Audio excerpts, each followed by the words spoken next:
I'm Julie Legg, author of The Missing Piece and diagnosed with ADHD at 52. And I'm Gel Legg, diagnosed at 55.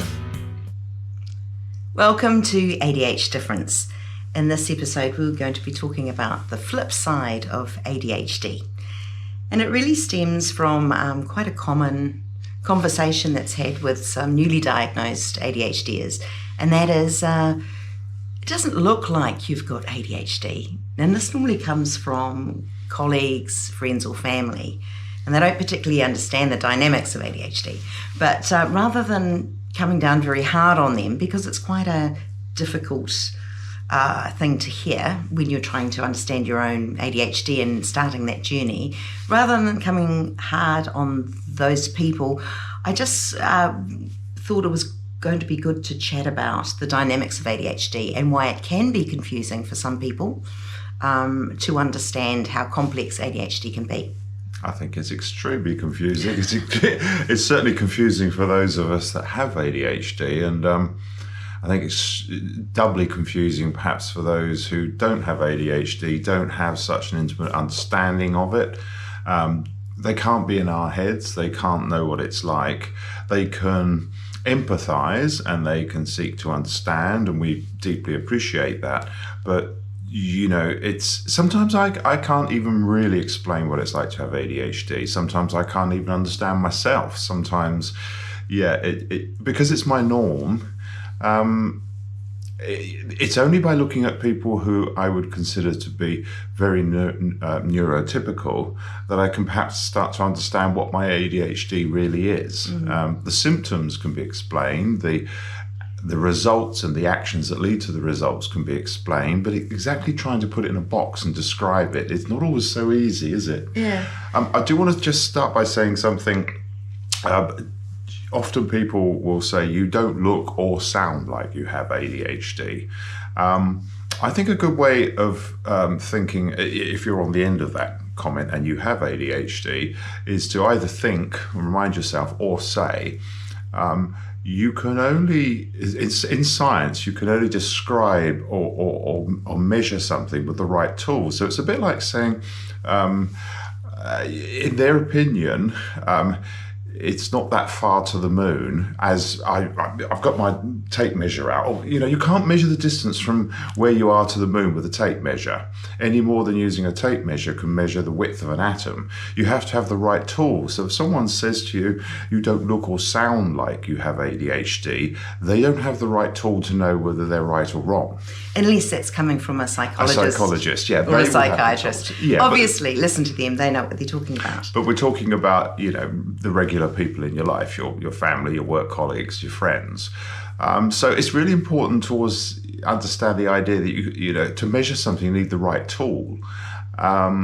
And so someone's comment, you don't look or sound, is as irrelevant as saying how far it is to the moon based on this tape measure. You can't measure it, so it's irrelevant, if that makes any sense. I thought we could give some examples why it might be so confusing for onlookers or observers to try and figure things out. And just really it's emphasising the complexity of how ADHD can be.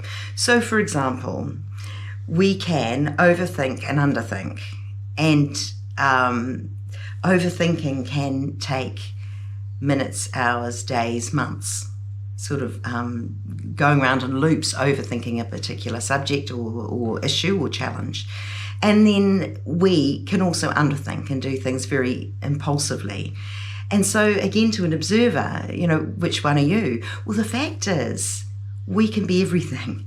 We don't have to be put in this box saying you have ADHD, therefore you must overthink. Well, we certainly can. Yes, we do often, but also we can underthink. So I thought we'd talk about some of the yin and yang of ADHD and just to show how complex it can be.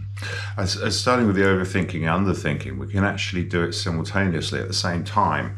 So someone can observe us overthinking a problem, going round and round in circles, not being able to break out, and then instantaneously, suddenly picking the phone up and calling someone and saying something, and not thinking that through. And to the observer, it's like, well, hang on a sec, you've been mulling and overthinking on this, and then you've reacted in a rash, hurried way without thinking it through. You've made it worse now. So that's overthinking and underthinking exactly at the same time.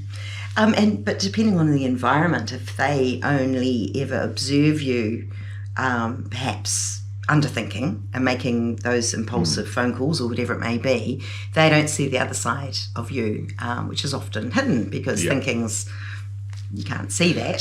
The underthinking tends to be more observable insofar as it's your actions, it's your reactions and actions and what you do. The overthinking is less observable because it's an internal monologue that keeps going round and round and round. While we're talking about over and unders, there's also oversharing and undersharing. And I know for me, when I'm in a very comfortable space, or I think it's a safe space to do it, I'll overshare. And sometimes I'll pull myself up thinking, that was probably too much information based on people's reactions or the amount of time that it took me to explain a certain thing. I think, maybe that was oversharing too much.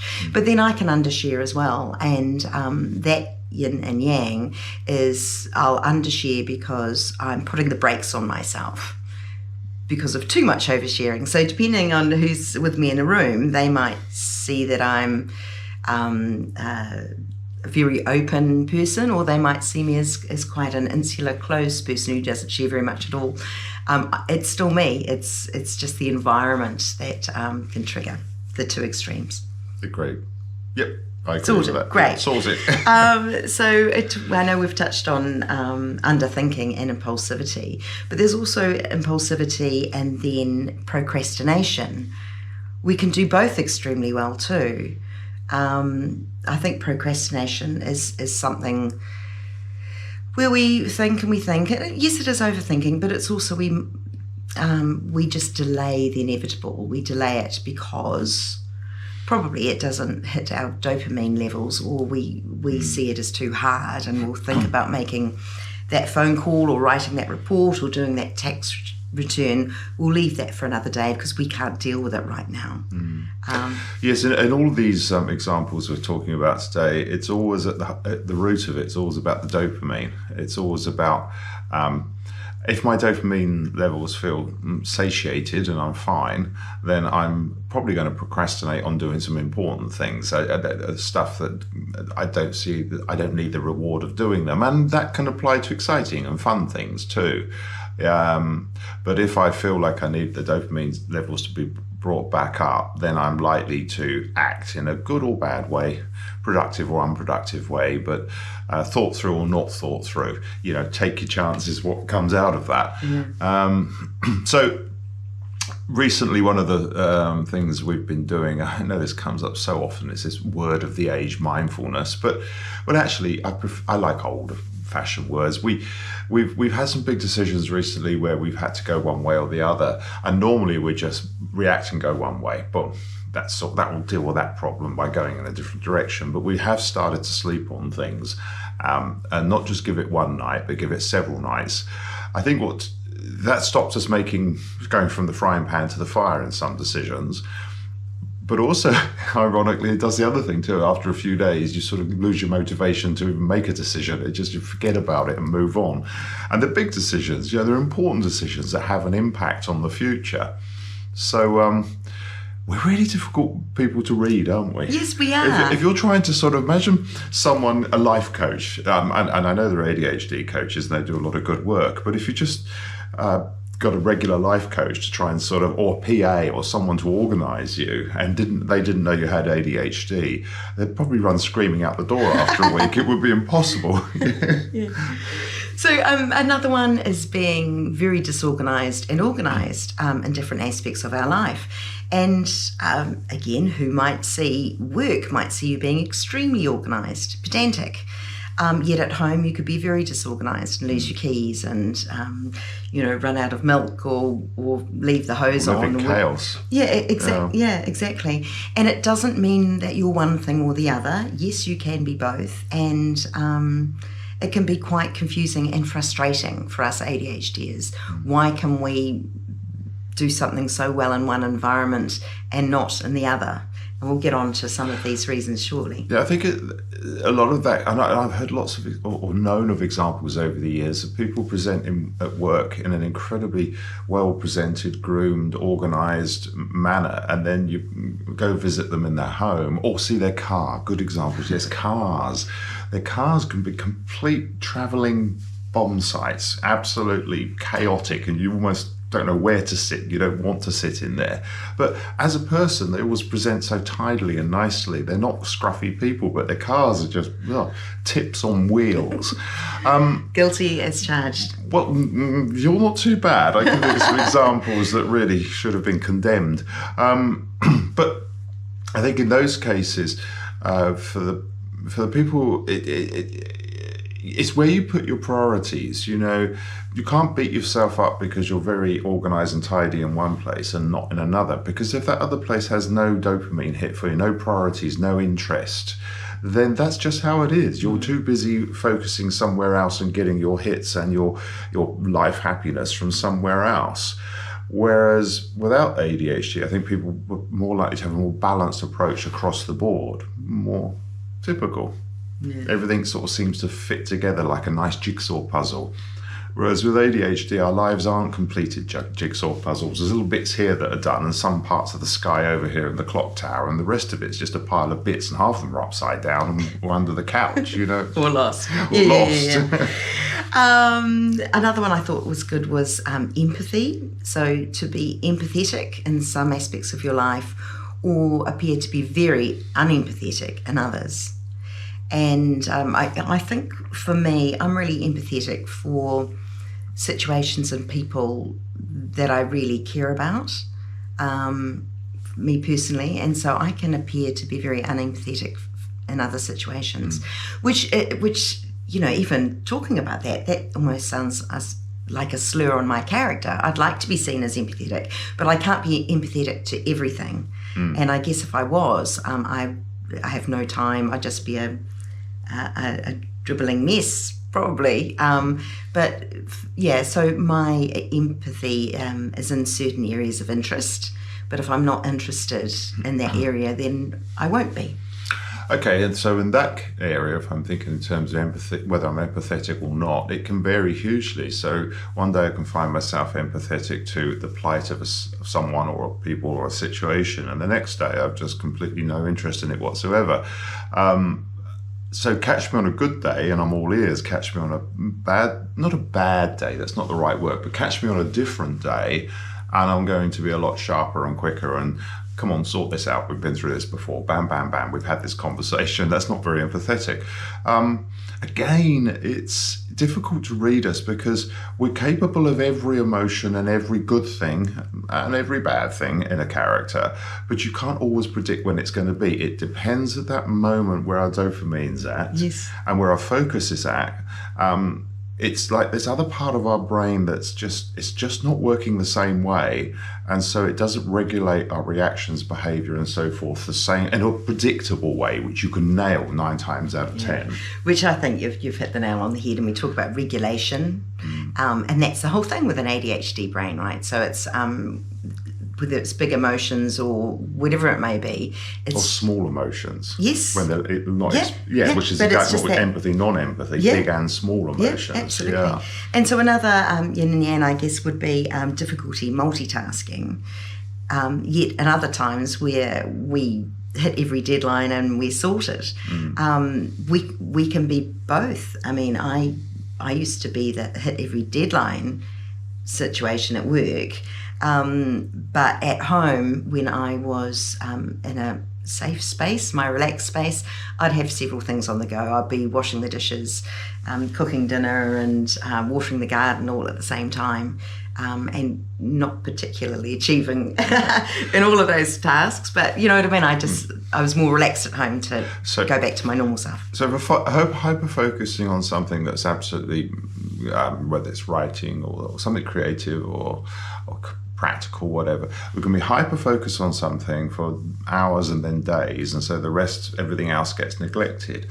Where suddenly we can turn around and do everything at once, and you know, tidy the whole house, sort out all those little things that needed doing, achieve things, that's when I think we see all of those little tasks as one task. And so suddenly we hyper-focus on that one task. So we gather up the little ones. It's, oh my word, you're like a human hurricane, dynamo. It's incredible. I can't believe we've been doing this recently. We've had open homes where sort of people come to see the house.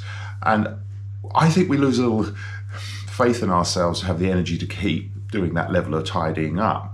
And I never cease to be amazed when I turn around and Jules has gone through the house and tidied a whole bunch of things. And I guess secretly you'll look outside, oh my word, all the spiders' webs have gone and the garden's looking great and everything's tidy. We sort of allocate different jobs we do.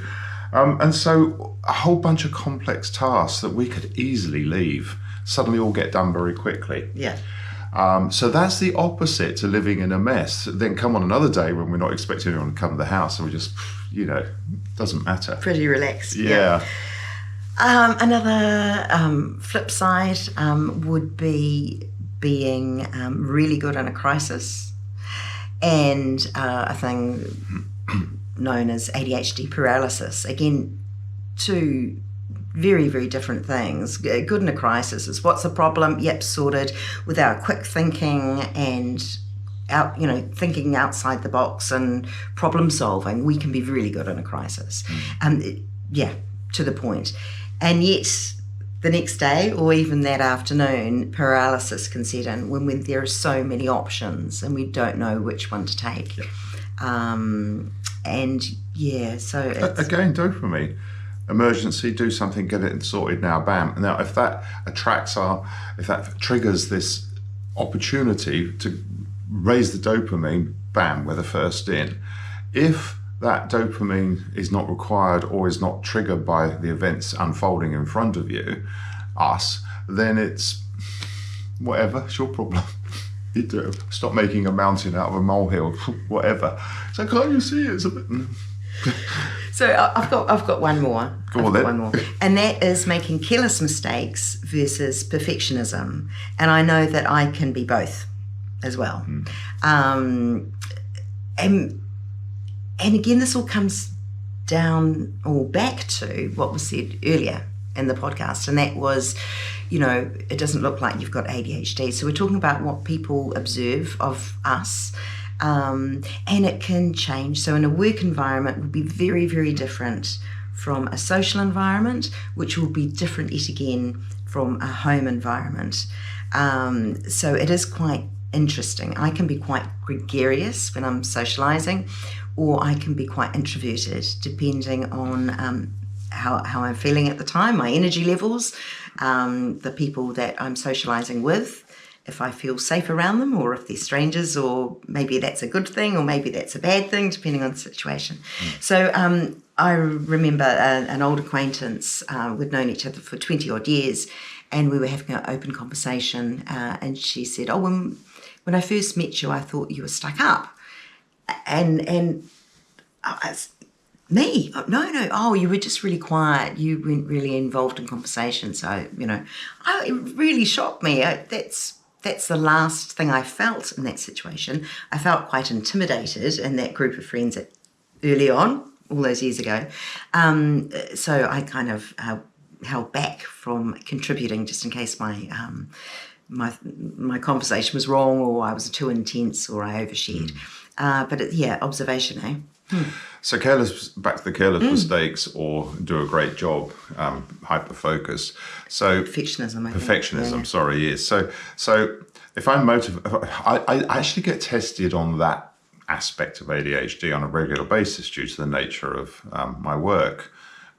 Still do a lot of web development. So you get a list of, for instance, I had about 140 things I had to do this last week, pieces of data that had to be changed. So if I'm really motivated, which I was, and focused, then the odds are they'll all get sorted and they'll get done well. If I'm doing that under duress, because I'd rather be doing something else, my mind's not concentrating, then I can't kick in something to make it accurate, and I'm likely to get the result back. You've missed 10 of them, 20, whatever, which I won't have done. So, one way of dealing with that is giving us the flexibility to find that moment when we're motivated to do it in a work environment, forcing us to do it at this moment and it must be done, sometimes it's not the best thing to do. Whereas say, look, well, get this out of the way and do this, then later, then I'll give that my attention. Listen, if you're a boss, to that person who knows how their mind works. Or say, look, it's got to be done by 5 o'clock, but you don't have to do it now. Right, okay, I'll do it at 4 o'clock and I'll really hyper-focus and I'll probably nail it. You seem to be rushing it. I'm not rushing it, I'm focusing. Because if you give me 3 hours to do this job and it's meant to take an hour or whatever, I'll probably just wander off and my brain will disappear somewhere else and I'll make loads of mistakes. Give me an hour and give me a chance to really get into it. So we can deliver. So how do you judge someone in a work appraisal, annual appraisal in that? Sloppy, makes lots of mistakes, or very accurate and very fast? We can be both. So from managing us in a work environment or managing others, it depends what angle you're coming from, understanding their strengths and weaknesses and giving them the job or at the right time can get different results. So we're neither sloppy nor super perfectionist accurate. We can be both. Yeah, absolutely. True? Yeah. Yep. This is the flip side of ADHD. Yeah. So also I think it was interesting maybe to reflect on child versus adult, as in me as a child, me as an adult, same for you, Jill. We're the same person. Well, we're the same person. I'm the same person. But my dynamics or my character may have sort of changed somewhat throughout the time. I remember, I thought of myself as a hyperactive child, but it might not have come across as that, because I was also very shy because I was masking and trying to fit in. But my head has always been hyperactive, and so if I was to take my thoughts out and draw a picture for you about how I thought about my hyperactivity, it would look crazy, busy, creative, wild. And as the years have gone by, particularly since my ADHD diagnosis coming up 3 years ago now, I actually feel that I can express that hyperactivity more now because I own it more. So I'm more likely to be a little bit more flamboyant in a social situation than I did when I was a child. So same person, same brain, maybe just different ways of expressing that, which can be observed in different ways too. Yep. And of course, as we go through life, we acquire skills and get older and experienced, and we find tools, mental tools to adapt to situations, but we never change underneath. As adults, we're the same as when we were children. I think any idea, well, I don't believe in growing out of it. I think you sort of grow into it. So you as an adult, you acquire these skills to deal with it better or not. But all through my adult life, I've always looked forward to making it to a certain age, around now actually, where I'm still reasonably fit and healthy and compos mentis and so on. And I'm looking forward now to growing down and going back to enjoying some of those hobbies and interests as a child, the things that brought me, unadulterated joy and, bewilderment, whatever the word is. There's all sorts of things I'm still interested in that I want to try and sort of bring back into my life because it's a full circle thing. So talking about full circle, just as we're wrapping this up, the idea behind the flip side of ADHD was really to say observers will observe part of you, but not the all of you. Some things will be seen and easy to observe, like actions. Others will be impossible to see, like your overthinking and your internal dialogue that you have. And so try not to be too upset if someone says it doesn't look like you've got ADHD. Know that they probably misunderstand ADHD or are misinformed. They certainly don't have the right tools to measure it. Correct, but those psychologists and psychiatrists who specialise in ADHD will do so. They'll have something more meaningful to say on that matter. But it's okay to be a bit of everything. You can have extremes. You can be both, and you don't need to be put in a box. You don't need to give yourself a hard time. You can be everything, and you can be your wonderful self, and have those non-regulated ADHD traits. And one last thing while I think of this too, they see ADHD as being on a spectrum. not the spectrum as in autism, but a spectrum.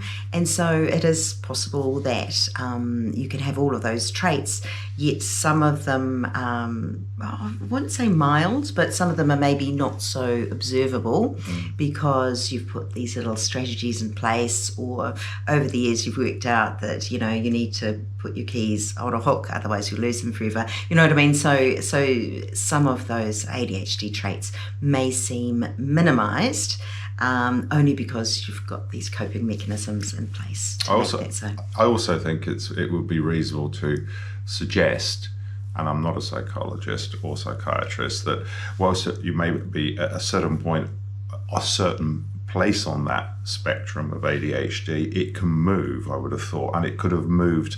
It could move according to life's events, say leading up to becoming a parent, or being a parent, or getting married, or divorced, or having big impacts on your life. And as you move through life, you gain coping skills and learn things that may move you back down the spectrum. Then an event pushes you back up. No, I agree with that. Maybe.